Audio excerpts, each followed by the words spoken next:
Hola, ¿qué tal? Mi nombre es Omar y yo soy psicólogo. Gracias por acompañarme en un nuevo video esta semana. Esto forma parte de la serie que, como ya sabes, he decidido llamar Aprendizajes acerca de la pandemia. En entregas anteriores hemos revisado dos grandes temas, la educación y el trabajo.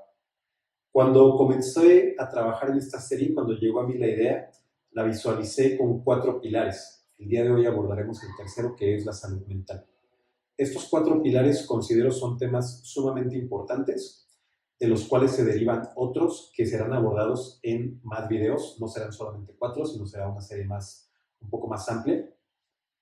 Pero creo que fundamentalmente estos 4 temas, educación, trabajo, salud mental y el tema de la siguiente semana, que será el modelo económico en el que vivimos, son sí o sí los temas que tienen que ser revisados para salir bien librados de esta situación y para lograr una sociedad que verdaderamente pueda considerarse fortalecida, crecida y más evolucionada de lo que le encontramos en un inicio.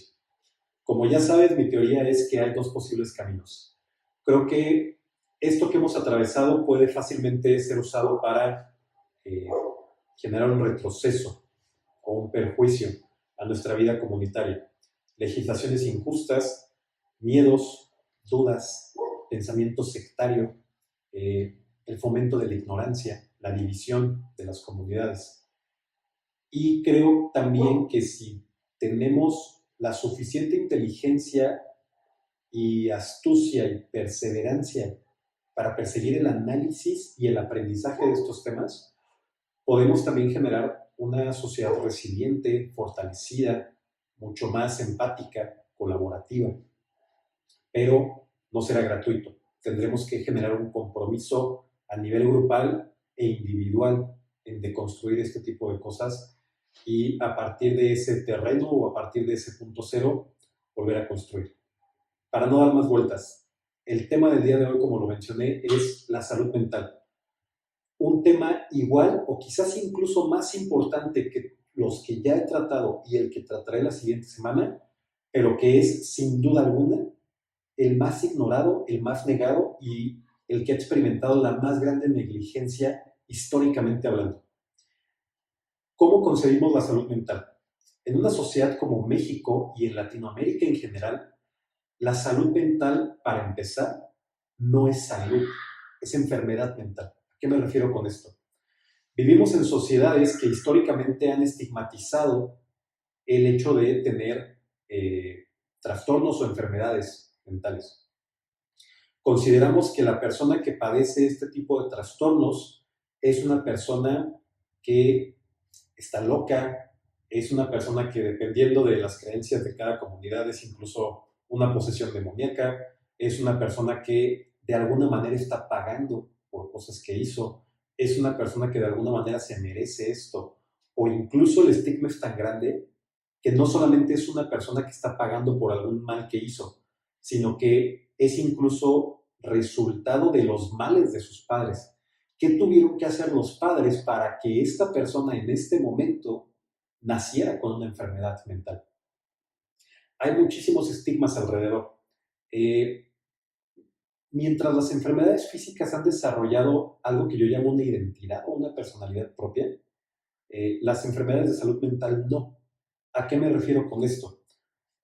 Tenemos ciertas enfermedades que incluso pueden darle identidad a un grupo de personas. Nadie se atrevería, por ejemplo, a juzgar a una persona que padece de cáncer. Y el hecho de padecer cáncer puede ser incluso un factor que genere, que haga brotar comunidades, redes de apoyo. Tenemos grupos, por ejemplo, de autoayuda, tenemos grupos de soporte, tenemos redes de familiares de personas que padecen o han padecido cáncer. Es decir, no estoy diciendo que la enfermedad sea un suceso positivo en la vida de la persona, pero sí puede dar pie, una situación así de mala y así de pesimista y así de negativa, puede dar pie a algo positivo, puede dar pie, puede ser el factor o puede ser ese hub, ese centro de la rueda que acabe irradiando a los demás y los acabe uniendo en torno a este tema. Y eso es algo muy potente y eso es algo muy poderoso. Por eso, y por empatía hacia quien la padece, es que no nos atrevemos a juzgar este tipo de enfermedades. llegan incluso a ser tocadas por el humor. Podemos ver comediantes, podemos hacer chistes sobre ellas. Eh, el umbral o la medida en que nuestra moral nos permita o no burlarnos de esto varía de persona a persona, tiene que ver con muchos factores, pero tú sabes que una enfermedad es aceptada y es parte de la realidad de una comunidad o de un grupo social cuando incluso se puede hacer comedia sobre ese tema. Esos temas sobre los cuales no podemos bromear y no podemos reírnos es la línea simbólicamente que trazamos en cuanto a lo que sí está aquí en lo consciente, en la luz, y aquello que está adentro del cajón, bajo llave, en la caja fuerte, o que escondemos abajo de la alfombra. Por lo tanto, históricamente en América Latina la salud mental ha padecido de esta estigmatización y ha padecido de esta negación a su propia existencia. No nos gusta reconocer que existe un lado cerebral, que existe un lado emocional, mental en las personas. No nos gusta reconocer que ese lado puede enfermarse. Y mucho menos nos gusta reconocer que puedo ser yo o uno de los míos quien padezca esta enfermedad. ¿A qué nos ha llevado esto? Nos ha llevado, en primera, a que no exista la infraestructura necesaria para abordar esta problemática. Yo resido desde hace varios años en la ciudad de Querétaro, para ser exactos, casi 13 años, y hasta la fecha, esta ciudad no cuenta con un hospital psiquiátrico en forma. Hasta la fecha es una ciudad que tiene disponible la carrera de psicología y otras afines en prácticamente todos sus centros universitarios, pero que no tiene un hospital psiquiátrico, que sigue mal pagando y que sigue dejando casi en la clandestinidad a sus profesionales de la salud mental y que no aborda el tema. Tenemos incluso, si nos vamos al nivel de los arquetipos o si nos vamos a fenómenos sociales que han traspasado generaciones y que han traspasado o que se han impregnado en el imaginario colectivo, podemos hablar de casos tan sonados como el famoso caso de la familia Mijangos. Podemos hablar de un caso muy famoso que tuvo que ver con un asesinato de algunos jóvenes a manos de otros jóvenes popularmente conocidos como darquetos, que, tuvo que ver con asesinato, tuvo que ver con desmembrar cuerpos, con repartir las partes de los cuerpos por la ciudad. Es decir, crímenes atroces, crímenes que fueron tan salvajes y tan violentos que perduraron en ese imaginario colectivo y que hoy en día sigue siendo, creo yo, un rito de pasaje en la queretaneidad, el conocer estas anécdotas. Cuando yo llegué a esta ciudad, tratar de entrar a la casa de la familia Mijangos era un rito de pasaje.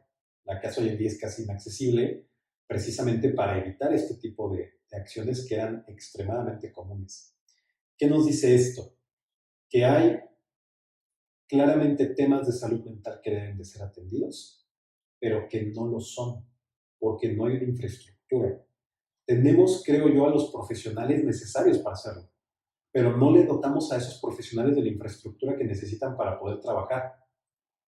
Y hay otra cosa,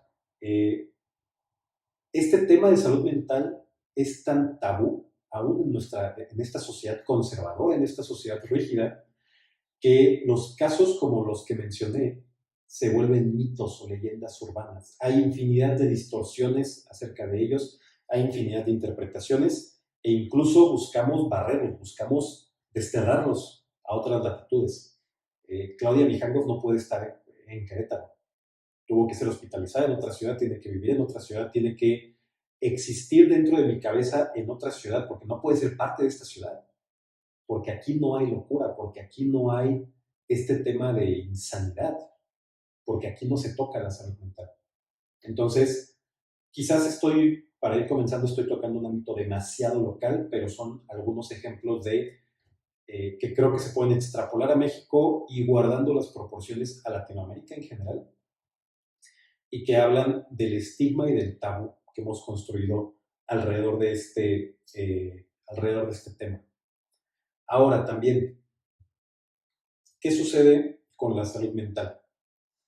La pandemia ha girado un reflector en torno a este tema y nos ha hecho darnos cuenta eso, que estaba escondida en el armario, que estaba escondida abajo de la alfombra. Se requirió una pandemia a nivel mundial para que sociedades como México reconocieran que existe y que es importante. Suceso, cuestión que es histórica. Creo yo que jamás en el curso de nuestra historia como sociedad le habíamos reconocido tal peso y tal importancia a este tema como lo hacemos ahora. Considerando incluso catástrofes anteriores, considerando la última pandemia que atravesamos en el país, considerando desastres como los terremotos que han ocurrido en años recientes o hace algunas décadas, considerando un país que ha estado tan marcado por las tragedias, es curioso que esas tragedias a nivel nacional no fueran suficientes y que se requiriera un evento de categoría mundial para poder hacernos conscientes de qué tan importante es este tema. Pero creo que ya lo hemos establecido. Eh, la pandemia no solamente vino a demostrar que éramos negligentes, sino decía que el tema es importante. ¿Por qué? Porque nos hemos dado cuenta que cuestiones o situaciones como el aislamiento, el distanciamiento social, el hecho de dejar de asistir a un lugar de trabajo, factores estresantes como la pérdida de trabajo, la enfermedad y o muerte de un ser querido, estamos reconociendo la importancia y el impacto que tienen en nuestras vidas. Por ejemplo, es muy válido o es muy común escuchar a una persona que tenga alguna afección física derivado de atravesar un duelo, pero es muy curioso darnos cuenta cómo podemos estar en cama, podemos dejar de comer, podemos experimentar este duelo en la fisicalidad y hablarlo con los demás. Pero aunque sepamos que eso tiene un nombre y que se traduce a algo, por ejemplo, que llamamos depresión, no lo nombramos con ese nombre. No decimos que estamos deprimidos. A nadie le da pena decir que tiene gripa, que le duele la cabeza. Nadie debería sentirse avergonzado por decir yo tengo diabetes. Pero sí nos sentimos avergonzados por estar deprimidos o por experimentar ansiedad, por ejemplo. Algo muy común en estas semanas. Es entonces cuando nos damos cuenta que estamos reconociendo esta importancia, que estamos reconociendo que este tipo de factores estresantes, el aislamiento, la salud de mis seres queridos, mi propia salud, la pérdida, por ejemplo, de una fuente de trabajo, las complicaciones económicas y todas las complicaciones sociales que se han derivado de este tema o que por X o Y motivo han estado actuando en paralelo en las últimas semanas. No solamente estamos hablando de una pandemia, sino que estamos en tiempos sociales sumamente convulsionados que, si bien no están a la vuelta de mi casa, no están a la vuelta de la esquina, sí están lo suficientemente cerca como para sentir que en algún momento me pueden impactar. Y eso genera estrés, y eso genera ansiedad, y eso genera toda una serie de ideas que, así de negados como hemos estado a la salud mental, fácilmente se convierten en ideas catastróficas. Por eso es importantísimo reconocer que este tema no puede volver a salir de la agenda pública, no puede salir del debate público. Tenemos que generar infraestructura para tratar a las personas en temas de salud mental de la misma manera que exigimos que haya hospitales para tratar a población que ha padecido o está padeciendo COVID, de la misma forma que exigimos hospitales de especialidades para tratar, por ejemplo, temas de maternidad, temas infantiles, temas de oncología, etc. Necesitamos la misma infraestructura que exigimos para tratar 1000 temas más. Necesitamos ser rigurosos en la capacitación y formación universitaria de los expertos en salud mental y necesitamos brindarles el reconocimiento social que merecen. Muchas personas, me incluyo, hemos reconocido y aplaudimos la labor que tiene personal como las enfermeras y enfermeros, los doctores, paramédicos, personal de rescate y todos los que están involucrados en esa primera cadena, en ese primer frente de combate contra este tipo de situaciones. Pero ¿en qué momento nos permitiremos reconocer al profesional que atiende no solamente a mí como paciente, no solamente a mí como miembro de la sociedad, sino al profesional que atiende a esa primera línea, a esa infantería que está peleando esta guerra? Si no hay un profesional de salud mental que pueda atender y que pueda sublimar todas las expresiones y todas las complicaciones que ese personal médico y de salud padece todos los días por estar atendiendo a esta situación extrema, esta situación límite, no vamos a llegar a ningún lado.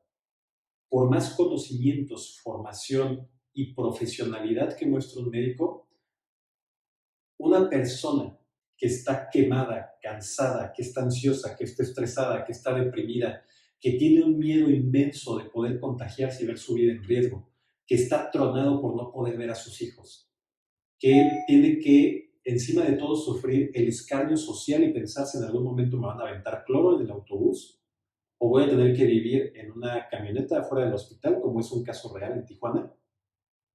Si no atendemos ese tipo de situaciones, no servirá de nada esa formación profesional y no servirá de nada toda la infraestructura médica que podamos tener, porque el encargado de operar y de conectar esa experiencia y esos conocimientos con la solución real a la problemática social no va a estar en condiciones de hacerlo.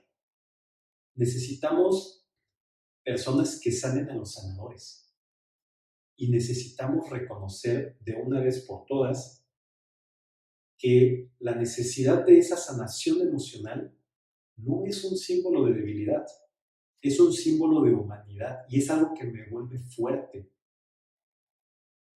La salud mental, de alguna u otra forma, por algún motivo u otro, funciona de manera de paradoja.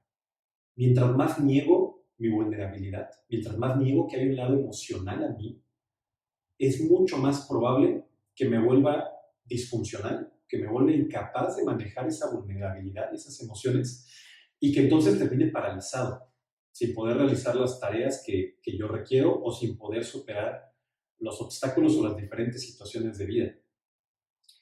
Esa necesidad necia, absurda de ser fuerte, de ser inamovible, de ser inquebrantable, y que eso sería tema de otro video y no puede ser abordado aquí porque sería muy extenso, pero creo que particularmente en algunos casos podemos verlo también en nosotros, en los hombres, en esta cultura mexicana y latinoamericana y machista de muchas otras latitudes, de generar personas que no lloran, que no sienten, que no expresan. Tenemos que romper esta asociación pendeja que tenemos entre fortaleza y expresión emocional. Soy fuerte si no expreso emociones. No podemos vivir así. La persona que no expresa emociones no es fuerte. La persona que no expresa emociones termina enfermando. Es solamente esa persona que se da la oportunidad de ser vulnerable y de vivir esta realidad emocional la que es capaz de asimilar, aprender, fortalecerse y superar el reto, superar la adversidad, superar la crisis y mantener el temple en esa situación límite. Mientras más fuerte me considero, mientras más fuerte quiero verme en estas situaciones límites, es más alta la probabilidad de fracaso. Es más probable que mi mindset no sea el de una persona mentalmente fuerte. La persona mentalmente fuerte no encuentra debilidad en la vulnerabilidad, sino que encuentra su fortaleza e incluso su motor y su motivación en esa vulnerabilidad. Entonces, necesitamos desarrollar a estos profesionales de la salud mental. Necesitamos que intervengan de manera profesional, estandarizada, rápida, de manera medible. En esta primera línea, decíamos, en la infantería, que es todo el personal médico, y en toda la población en general que en estos momentos está afectada en su vida emocional, en su salud mental, y en toda la población que estará afectada después, de manera post-traumática, de manera de un estrés y una ansiedad que aparezcan una vez que esto termine. Y los vamos a seguir necesitando cuando todo esto quede en el olvido o solamente en un libro de historia, pero despertemos con una situación de crisis, de duelo, de pérdida, de desapego, qué sé yo. ¿Por qué? Porque es parte de la experiencia humana. Quien no atraviesa estos estados no es humano. ¿Quién es el que no siente? ¿Quién es el que no anhela? ¿Quién es el que no llora, sufre, disfruta, trasciende, empatiza? El animal y el objeto. No podemos ser seres humanos si nos despojamos o nos empeñamos o tratamos, porque al final del día no podremos hacerlo, pero si tratamos de despojarnos de esta emocionalidad y de esta vulnerabilidad. Eh, es por lo tanto imprescindible formar este personal, pero es igual o más imprescindible que nosotros como población estemos abiertos y preparados a recibir los beneficios de tener esa infraestructura y esos profesionales. Piénsenlo de esta manera. Eh, no importará cuántos hospitales de traumatología y cuántos traumatólogos tengamos disponibles y preparados y alertas. Si somos nosotros como sociedad los que seguimos decidiendo tomar un automóvil después de haber bebido. Si no somos conscientes y seguimos teniendo conductas de riesgo, o en este caso, seguimos ignorando estas expresiones emocionales, no bastará la infraestructura y los profesionales que podamos tener, porque nosotros, el entorno y el personal estará listo, pero nosotros no. Tenemos que estar listos, no para cambiar, esto no es la intención no es ser un cliché de la terapia psicológica, pero sí tenemos que estar listos para recibir, tenemos que estar listos para crecer. El punto en el que una persona crece, se fortalece y se vuelve la mejor versión de sí mismo es justamente el punto en el que se siente y se reconoce vulnerable, se abre a otra persona, se reconoce un ser emocional, además de un ser físico tangible, y está dispuesto, por un lado, a reconocer sus vulnerabilidades y sus áreas de oportunidad, y por otro lado, a usar estas vulnerabilidades y áreas de oportunidad como trampolín hacia esta mejor versión de mí mismo. Ya lo decíamos también en otro video. Un sistema tiene dos posibles resultados. O se cierra, muere, porque es incapaz ya de soportar la carga a la que nos sometemos, o crece a un orden superior para soportar esa carga que está llegando, esa entropía, ese caos que es inherente a la vida. Entonces, no solamente la infraestructura y el profesional deben estar listos, la sociedad, nosotros como comunidad debemos de estar listos para reconocer y aprovechar todo el valor que la salud mental puede aportarnos, esta higiene mental puede aportar a nuestra vida. Qué mal que hayamos requerido una pandemia para darnos cuenta de esto, pero qué bueno que esa pandemia pueda ser un pretexto, al menos en algunas personas, para ponernos en contacto con nosotros mismos, para reconocer nuestra vulnerabilidad, fortalecernos y reconocernos en ella, para dejar de estigmatizar a las personas tanto que padecen en el tema de salud mental, como a las personas que deciden hacer algo al respecto y deciden recibir tratamiento en cuanto a la salud mental. Que esta situación, que este momento sea un pretexto para conectar con nosotros mismos. Que no sea una vergüenza o que no sea algo que busquemos esconder. Ojalá que lo abramos, ojalá que de una vez por todas seamos capaces de expresarlo y de compartirlo y nos demos cuenta no solamente de lo importante y del valor que puede aportar conectar conmigo mismo, sino que aprendamos a disfrutar esos espacios, que aprendamos a preguntarnos, ¿quién soy yo? ¿Para qué me está sucediendo esto? ¿Qué puedo aprender de esto? Que nos sirva para generar personas mucho más empáticas con aquel que en algún momento se paralizó ante la crisis, con aquel que no supo qué hacer, con aquel que está atravesando una cuestión con una manifestación fisiológica mucho más importante.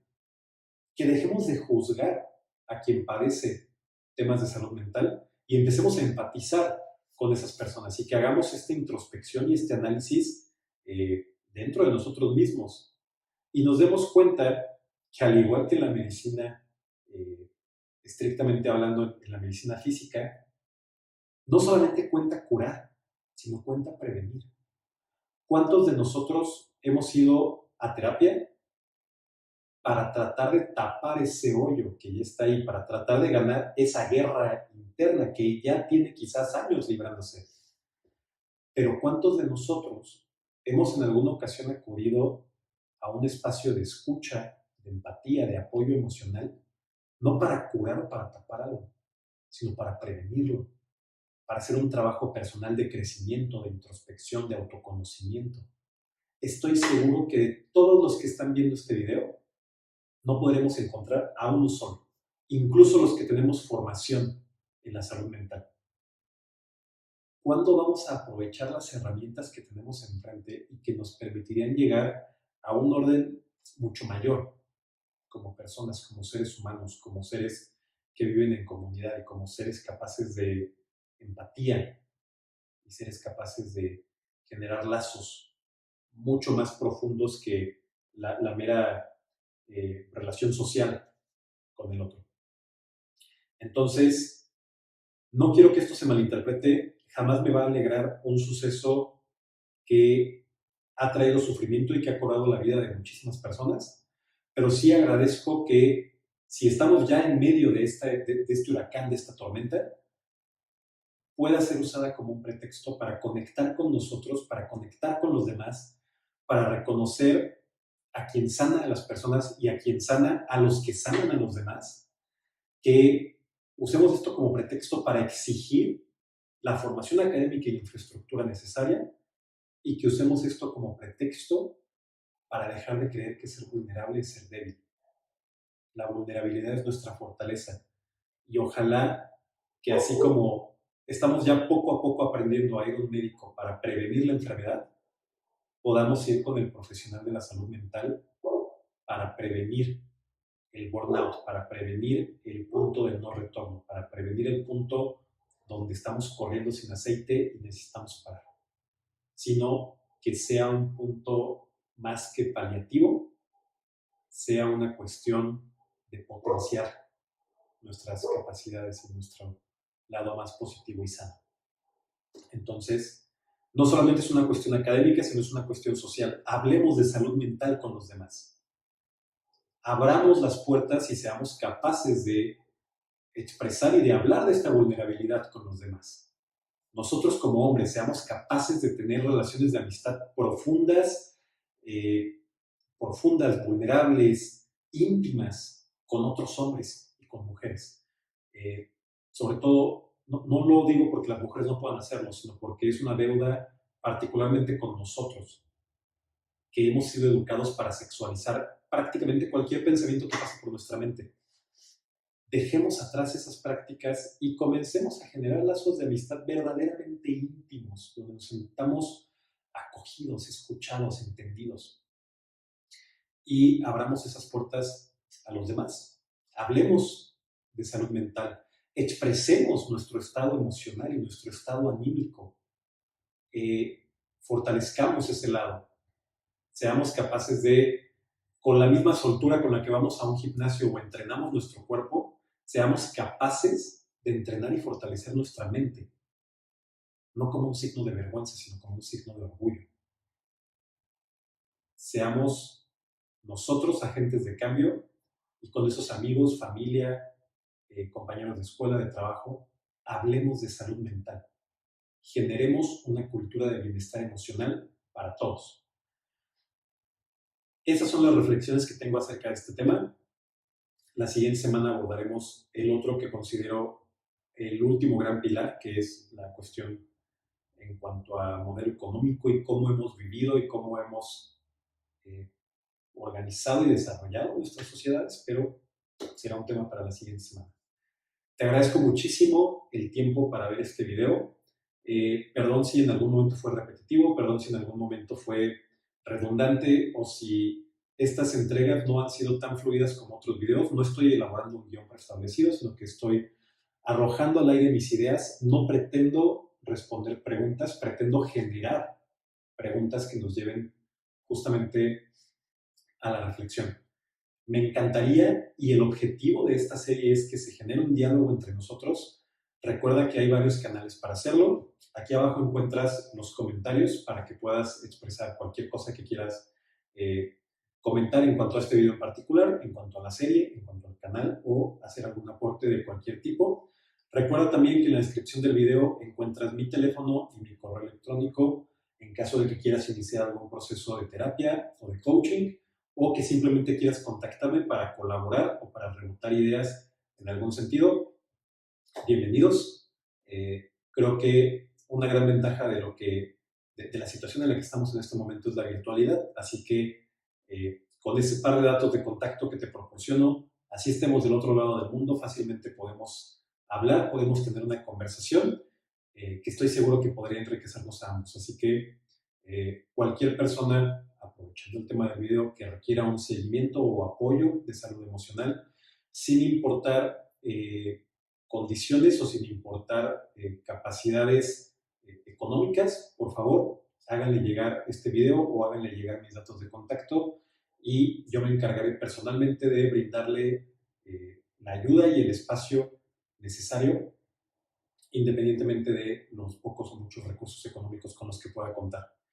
Entonces, de nueva cuenta, la invitación es reconozcamos y presumamos nuestra vulnerabilidad. Hablemos de salud mental con todo el mundo, conectemos con nosotros mismos, en, dejemos de tratar de evadirnos en la televisión, en la música, en sustancias, no porque tengan algo de malo, pero dejémoslo como lo que son, ocio, entretenimiento, no una evasión ni una negación de la realidad. Conectemos con esto profundo, con esto real y démosle ánimo y coraje a otros para que hagan lo mismo. Te recuerdo que mi nombre es Omar Ojeda, yo soy psicólogo, agradezco muchísimo si has llegado hasta este punto del video. Te recuerdo que el propósito de este canal es conectar personas, desarrollar líderes y potencializar nuestro desarrollo. De nueva cuenta, abajo encuentras mis datos de contacto. No me resta más que decirte gracias y reconocer a todos los profesionales de la salud mental, a todos lo suficientemente valientes para ser vulnerables y estar en un proceso de salud mental, a todo el personal médico que está trabajando eh, arduamente, incansablemente por curarnos y por protegernos de esta situación que vivimos. A todos ustedes, gracias. Si en algún momento hay alguna persona que pertenezca al sector salud y que no haya podido por algún motivo recibir o costear ayuda psicológica, por favor, pónganse en contacto conmigo o háganle llegar mi contacto y con todo gusto ofreceremos cualquier tipo de orientación de manera gratuita a manera de agradecimiento y de retribución por todo el trabajo que han hecho. Entonces, cuidemos de los cuidadores, tratemos de sanar a los sanadores. Gracias a todos y nos vemos la próxima.